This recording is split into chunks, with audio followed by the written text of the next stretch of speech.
गोदान उपन्यास मुंशी प्रेमचंद्र द्वारा लिखा गया अंतिम उपन्यास माना जाता है। इसे हिंदी भाषा में लिखा गया है। इसका प्रकाशन हंस प्रकाशन के द्वारा 1936 में किया गया था। इसमें प्रगतिवाद, गांधीवाद और मार्क्सवाद का पूर्ण परिप्रेक्ष्य में चित्रण हुआ है।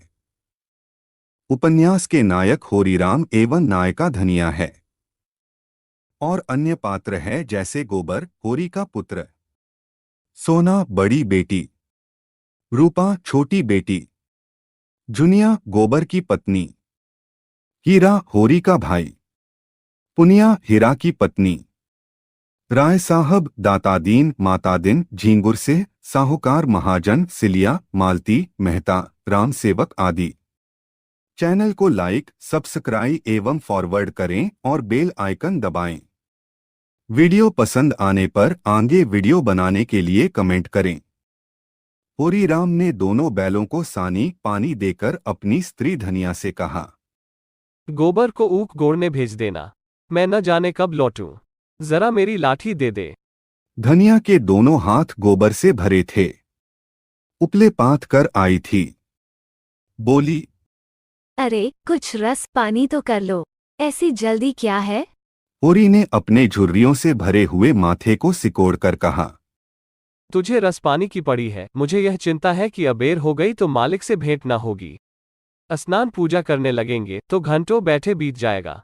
इसी से तो कहती हूँ कुछ जलपान कर लो, और आज न जाओगे तो कौन हर्ज होगा? अभी तो परसों गए थे। तू जो बात नहीं समझती उसमें टांग क्यों अड़ाती है भाई? मेरी लाठी दे दे और अपना काम देख। यह इसी मिलते जुलते रहने का प्रसाद है कि अब तक जान बची हुई है, नहीं कहीं पता न लगता कि किधर गए। गांव में इतने आदमी तो हैं, किस पर बेदखली नहीं आए, किस पर कुर्की नहीं आई। जब दूसरे के पांवों तले अपनी गर्दन दबी हुई है तो उन पांवों को सहलाने में ही कुशल है। धनिया इतनी व्यवहार कुशल ना थी। उसका विचार था कि हमने जमींदार के खेत जोते हैं तो वह अपना लगान ही तो लेगा। उसकी खुशामद क्यों करें, उसके तलबे क्यों सहलाएं? यद्यपि अपने विवाहित जीवन के इन 20 बरसों में उसे अच्छी तरह अनुभव हो गया था कि चाहे कितनी ही कतर ब्योंत करो, कितना ही पेटतन काटो, चाहे एक एक कौड़ी को दांत से पकड़ो, मगर लगान को बेबाक होना मुश्किल है। फिर भी वह हार न मानती थी और इस विषय पर स्त्री पुरुष में आए दिन संग्राम छिड़ा रहता था। उसकी 6 संतानों में अब केवल 3 जिंदा हैं। एक लड़का गोबर करीब 16 साल का और 2 लड़कियां सोना और रूपा 12 और 8 साल की। 3 लड़के बचपन ही में मर गए। उसका मन आज भी कहता था अगर उनकी दवाई होती तो वे बच जाते, पर वह एक धेले की दवा भी ना मंगवा सकी थी। उसकी अभी उम्र भी क्या थी, 36वां ही साल तो था, पर सारे बाल पक गए थे, चेहरे पर झुर्रियां पड़ गई थी, सारी देह ढल गई थी। वह सुंदर गेहुआ रंग सौवला गया था और आंखों से भी कम सूझने लगा था। पेट की चिंता ही के कारण तो कभी तो जीवन की सुख ना मिला। इस चिरस्थायी जीर्णावस्था ने उसके आत्मसम्मान को उदासीनता का रूप दे दिया था। जिस गृहस्थी में पेट की रोटियां भी न मिलें, उसके लिए इतनी खुशामद क्यों? इस परिस्थिति से उसका मन बराबर विद्रोह किया करता था और 2-4 घुड़कियां खा लेने पर ही उसे यथार्थ का ज्ञान होता था। उसने परास्त होकर होरी की लाठी, मिर्जई, जूते, पगड़ी और तमाकू का बटुआ लाकर सामने पटक दिया। होरी ने उसकी ओर आंखें तरेर कर कहा, क्या ससुराल जाना है जो 5 पोशाक लाई है? ससुराल में भी तो कोई जवान साली सलहज नहीं बैठी है जिसे जाकर दिखाऊं। होरी के गहरे सावले पिचके हुए चेहरे पर मुस्कुराहट की मृदुता झलक पड़ी। धनिया ने लजाते हुए कहा, ऐसे ही बड़े सजीले जवान हो कि साली सलहजे तुम्हें देखकर रीझ जाएंगी।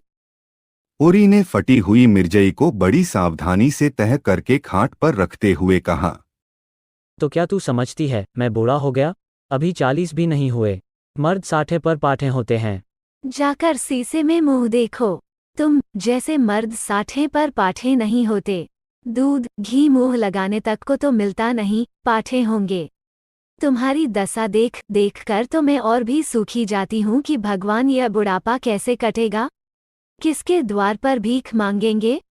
होरी की वह क्षणिक मृदुता यथार्थ की इस आंच में झुलस गई। लकड़ी संभालता हुआ बोला, 60 तक पहुंचने की नौबत न आने पाएगी धनिया, इसके पहले ही चल देंगे। धनिया ने तिरस्कार किया। अच्छा रहने दो, मत अशुभ मुंह से निकालो। तुमसे कोई अच्छी बात भी कहे तो लगते हो कोसने। होरी कंधों पर लाठी रखकर घर से निकला तो धनिया द्वार पर खड़ी उसे देर तक देखती रही। उसके इन निराशा भरे शब्दों ने धनिया के चोट खाए हुए हृदय में आतंकमय कंपन सा डाल दिया था। वह जैसे अपने नारीत्व के संपूर्ण तप और व्रत से अपने पति को अभय दान दे रही थी। उसके अंतःकरण से जैसे आशीर्वादों का व्यूह सा निकलकर होरी को अपने अंदर छिपाए लेता था। विपत्ति के इस अथाह सागर में सुहाग ही वह तृण था जिसे पकड़े हुए वह सागर को पार कर रही थी। इन असंगत शब्दों ने यथार्थ के निकट होने पर भी मानो झटका देकर उसके हाथ से वह तिनके का सहारा छीन लेना चाहा। बल्कि यथार्थ के निकट होने के कारण ही उनसे इतनी वेदना शक्ति आ गई थी। काना कहने से काने को जो दुहक होता है वह क्या दो आंखों वाले आदमी को हो सकता है। होरी कदम बढ़ाए चला जाता था। पगडंडी के दोनों ओर गन्ने के पौधों की लहराती हुई हरियाली देखकर उसने मन में कहा, भगवान कहीं गांव से बरखा कर दे और डांडी भी सुबीते से रहे तो एक गाय जरूर लेगा। देशी गायें तो न दूध दें न उनके बछड़े ही किसी काम के हों। बहुत हुआ तो तेली के कोल्हू में चले, नहीं वो पछाई गाय लेगा, उसकी खूब सेवा करेगा। कुछ नहीं तो 4-5 सेर दूध होगा। गोबर दूध के लिए तरस तरस रह जाता है। इस उम्र में ना खाया पिया तो फिर कब खाएगा। साल भर भी दूध पी ले तो देखने लायक हो जाए। बछड़े भी अच्छे बैल निकलेंगे, 200 से कम की गोई ना होगी। फिर गौ से ही तो द्वार की शोभा है। सवेरे सवेरे गौ के दर्शन हो जाया तो क्या कहना। न जाने कब यह साध पूरी होगी, कब वो शुभ दिन आएगा। हर एक गृहस्थ की भांति होरी के मन में भी गौ की लालसा चिरकाल से संचित चली आती थी।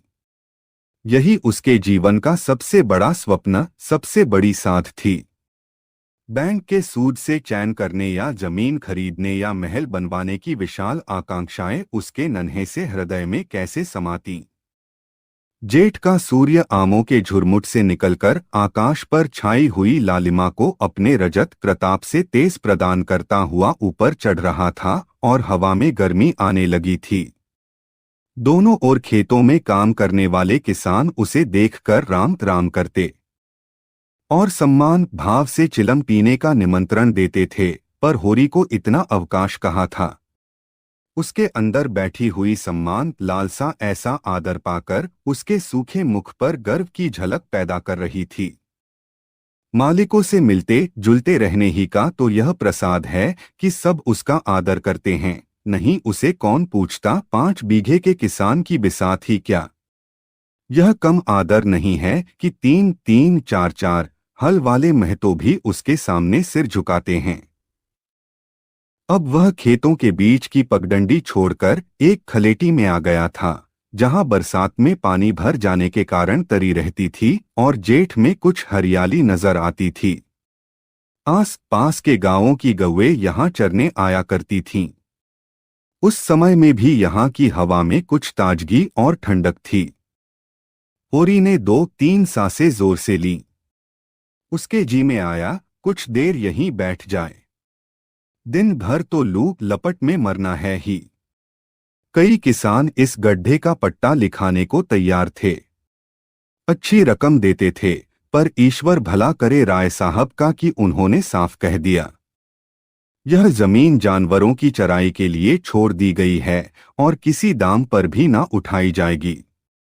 कोई स्वार्थी जमींदार होता तो कहता गाय जाए भाड़ में, हमें रुपए मिलते हैं क्यों छोड़े। पर राय साहब अभी तक पुरानी मर्यादा निभाते आते हैं।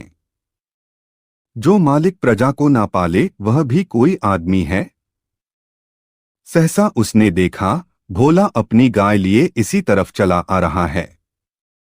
भोला इसी गांव से मिले हुए पूर्वे का ग्वाला था और दूध मक्खन का व्यवसाय करता था। अच्छा दाम मिल जाने पर कभी कभी किसानों के हाथ गाय बेच भी देता था। ओरी का मन उन गायों को देखकर ललचा गया। अगर भोला वह आगे वाली गाय उसे दे तो क्या कहना, रुपए आगे पीछे देता रहेगा। वह जानता था घर में रुपए नहीं हैं। अभी तक लगान नहीं चुकाया जा सका, बिसेसर साह का देना भी बाकी है, जिस पर आने रुपए का सूद चढ़ रहा है। लेकिन दरिद्रता में जो एक प्रकार की अदूरदर्शिता होती है, वह निर्लज्जता को तकाजे, गाली और मार से भी भयभीत नहीं होती। उसने उसे प्रोत्साहित किया। बरसों से जो साध मन को आंदोलित कर रही थी, उसने उसे विचलित कर दिया। भोला के समीप जाकर बोला, राम राम भोला भाई, कहो क्या रंग ढंग है? सुना आपकी मेले से नई गाय लाए हो। भोला ने रूखाई से जवाब दिया। ओरी के मन की बात उसने ताड़ ली थी।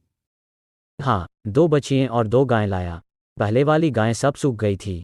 बंधी पर दूध ना पहुंचे तो गुजर कैसे हो? ओरी ने आगे वाली गाय के पुट्टे पर हाथ रखकर कहा। दुधार तो मालूम होती है, कितने में ली? भोला ने शान जमाई। अब की बाजार तेज रहा महतो, इसके 80 रुपए देने पड़े। आंखें निकल गईं। 30-30 रुपए तो दोनों कलोरों के दिए। 30 पर गाहक रुपए का 8 सेर दूध मांगता है। बड़ा भारी कलेजा है तुम लोगों का भाई, लेकिन फिर लाए भी तो वो माल की यहाँ 10-5 गांवों में ती किसी के पास निकलेगी नहीं। भोला पर नशा चढ़ने लगा, बोला।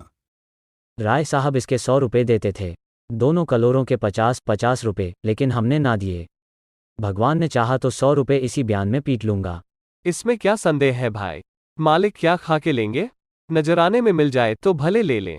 यह तुम ही लोगों का गुर्दा है कि अंगुली भर रुपए तकदीर के भरोसे गिन देते हो। यही जी चाहता है कि इसके दर्शन करता रहूं। धन्य है तुम्हारा जीवन की गऊओं की इतनी सेवा करते हो।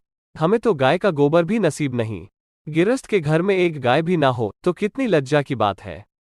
साल के साल बीत जाते हैं, गोरस के दर्शन नहीं होते। घरवाली बार बार कहती है, भोला भैया से क्यों नहीं कहते? मैं कह देता हूं, कभी मिलेंगे तो कहूंगा। तुम्हारे स्वभाव से बड़ी पर्सन रहती है। कहती है, ऐसा मर्द ही नहीं देखा कि जब बातें करेंगे नीची आंखें करके कभी सिर नहीं उठाते। भोला पर जो नशा चढ़ रहा था, उसे इस भरपूर प्याले ने और गहरा कर दिया। बोला, आदमी वही है जो दूसरों की बहू बेटी को अपनी बहू बेटी समझे। जो दुष्ट किसी मेहरिया की ओर ताके उसे गोली मार देना चाहिए। यह तुमने लाख रुपए की बात कह दी भाई। बस सज्जन वही जो दूसरों की आबरू को समझे। जिस तरह मर्द के मर जाने से औरत अनाथ हो जाती है, उसी तरफ औरत के मर जाने से मर्द के हाथ पांव टूट जाते हैं। मेरा तो घर उजड़ गया महतों, कोई एक लोटा पानी देने वाला भी नहीं। गत वर्ष भोला की स्त्री लू लग जाने से मर गई थी। यह होरी जानता था, लेकिन 50 बरस का खंखड़ भोला भीतर से इतना स्त्रिग्ध है, वह ना जानता था। स्त्री की लालसा उसकी आंखों में सजल हो गई थी। ओरी को आसन मिल गया। उसकी व्यावहारिक कृषक बुद्धि सजन हो गई। पुरानी मसल झूठी थोड़े है। बिन घरनी घर भूत का डेरा, कहीं सगाई क्यों नहीं कर लेते? ताक में हूँ महतों, पर कोई जल्दी फंसता नहीं। 150 खर्च करने को भी तैयार हूँ, जैसी भगवान की इच्छा। अब मैं भी फिराक में रहूंगा। भगवान चाहेंगे तो जल्दी घर बस जाएगा। बस यही समझ लो कि उबर जाऊंगा भैया। घर में खाने को भगवान का दिया बहुत है। 4 पसेरी रोज दूध हो जाता है, लेकिन किस काम का? मेरे ससुराल में एक महरिया है। 3-4 साल हुए उसका आदमी उसे छोड़कर कलकत्ते चला गया। बेचारी पिसाई करके गुजारा कर रही है। बाल बच्चे भी नहीं, देखने सुनने में अच्छी है, बस लक्ष्मी समझ लो। भोला का सिकुड़ा हुआ चेहरा जैसे चिकना गया। आशा में कितनी सुधा है। बोला, अब तो तुम्हारा ही आसरा है महतों। छुट्टी हो तो चलो एक दिन देखाएं।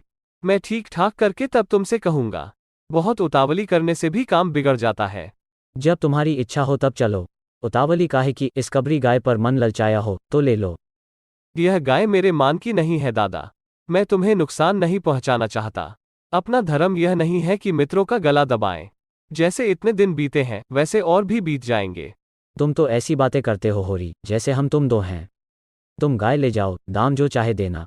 जैसे मेरे घर रही वैसे तुम्हारे घर रही। 80 रुपए से ली थी, तुम 80 रुपए ही दे देना। ले लो।